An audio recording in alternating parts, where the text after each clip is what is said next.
후보께서는 꼬마 민주당으로 국회의원 되셨다가 신한국당으로 우리 당 쪽으로 이제 오셔서 삼선 의원까지 하셨죠. 네, 그리고 농해수위 위원장을 역임하셨고 또 우리 당 국회의장 계실 때 국회 사무총장도 하셨죠. 네, 장관급이죠. 네,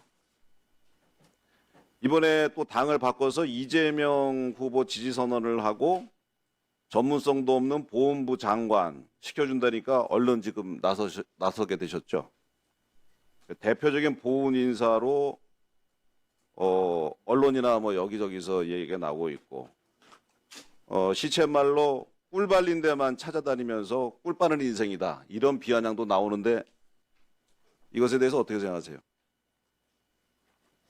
안 그래 저 기사에 봤습니다. 기사에 봤을 때 그렇게 또 생각하시는구나 이렇게 생각을 했고요. 알겠습니다. 네, 호랑이는 굶어도 풀을 뜯지 않는다라는 얘기가 있는데 이거 풀이 아니고 풀뿌리까지 먹어치우는 것 같아서 참 바라보기가 힘듭니다. 2008년 정운천 장관 인사청문회 당시 농림해양수산위원회 위원장으로서 이런 이야기를 후보자께서 하셨습니다. 후보자에 대한 도덕성과 준법성 그리고 책임성을 검증함과 동시에 적격한 인물인지 아닌지 사전에 확인하는 것이 인사청문회 제도다 이런 얘기를 하셨어요. 아주 딱 맞는 말씀을 하셨습니다. 근데 이번에 후보자를 인사청문 감사를 진행하다 보니까 선거 보존 비용을 미반환하고 급여를 쪼개기로 받고 논문을 표절하는 등 많은 의혹 제기로 먹튀다, 지식 도둑이다, 홍길동이다, 분신사바 후보자 등 많은 별명을 언론으로부터 얻고 있습니다. 정책 검증 이전에 민주당 의원님들 뭐 많은 정책 검증하고 계신데 도덕성과 준법성의 문제가 상당히 있다. 이렇게 저는 생각을 하고 있는데 본인이 국민 눈높이에 맞는 후보라고 생각하십니까? 짧게 말씀드리겠습니다. 충분히 거기 지적에 대해서는 제가 겸하게 받아들입니다. 단 선거 보존비는 3억 6천 중에 당시에 9천만 원을 바로 반납을 했고요. 근래 들어서 하도 지켜보던 집사람이 딱하다면서 제가 알겠습니다. 그런데 무슨 당시는 말씀인지 알겠습니다. 굉장히 경제적으로 어려웠습니다. 선거 보존 비용 문제를 제가 먼저 말씀드리겠습니다. 2018년 경북도지사 후보에 출마하셔가지고 금품을 제공하셔서 징역 10개월에 집행유예 2년을 선고받으셨어요. 또 보존받은 선거 비용을 반환을 해야 되는데 반환 사유가 발생한 다음에 30일 이내에 반환을 해야 됩니다. 그런데 후보자는 그때 일부만 내시고 2억 7천만 원은 반환을 못 하셨어요. 쭉 이었어요. 그런데 이것을 인사청문회를 앞두고 제가 문제 제기를 6월 28일 날 했는데 한 이틀 만인 7월 1일 날 5천만 원을 급하게 반환을 합니다. 그리고 앞으로 나머지는 또 반환을 하겠다고 그래요.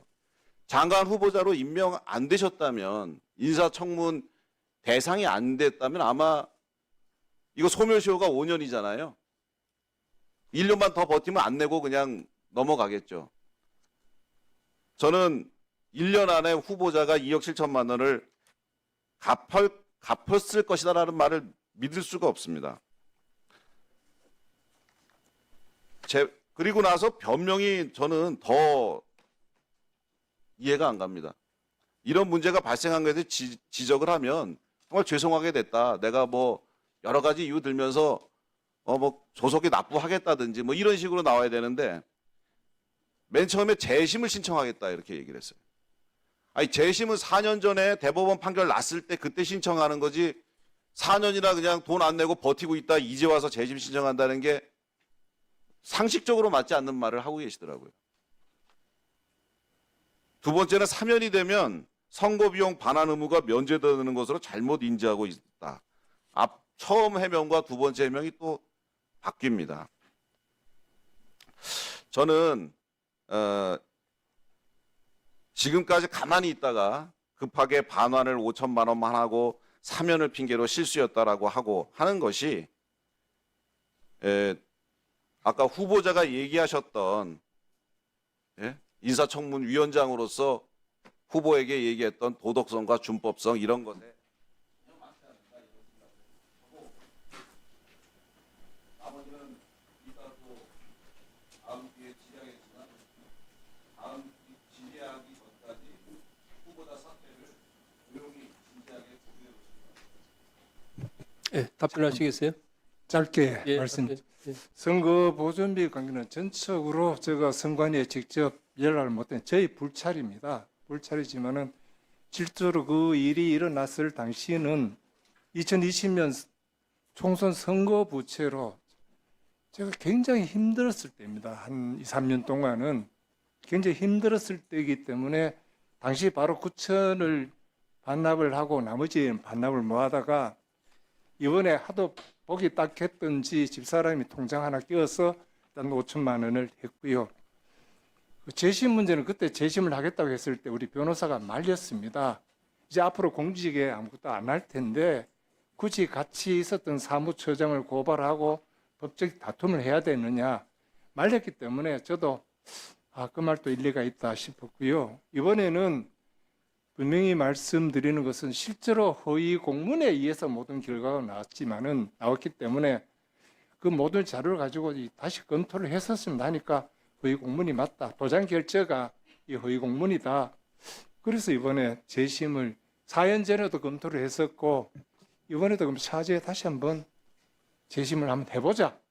결과가 그래 계속 내가 유죄고 반납을 해야 된다고 나오면 바로 반납 어떤 식으로든지 분합하든지 하는 거고요. 그게 결과가 바뀌면은 오히려 냈던 것을 반환에 받는 그런 결과가 안 되겠나 이렇게 생각합니다. 자, 결과적으로 이 점은 전적으로 제가 직접 확인하지 못한 저 불찰입니다. 암투병하면서 중립사내하는 그 시점에서 일어났던 일이기 때문에 이런 결과가 일어났습니다. 자, 이제 마무리해 주십시오.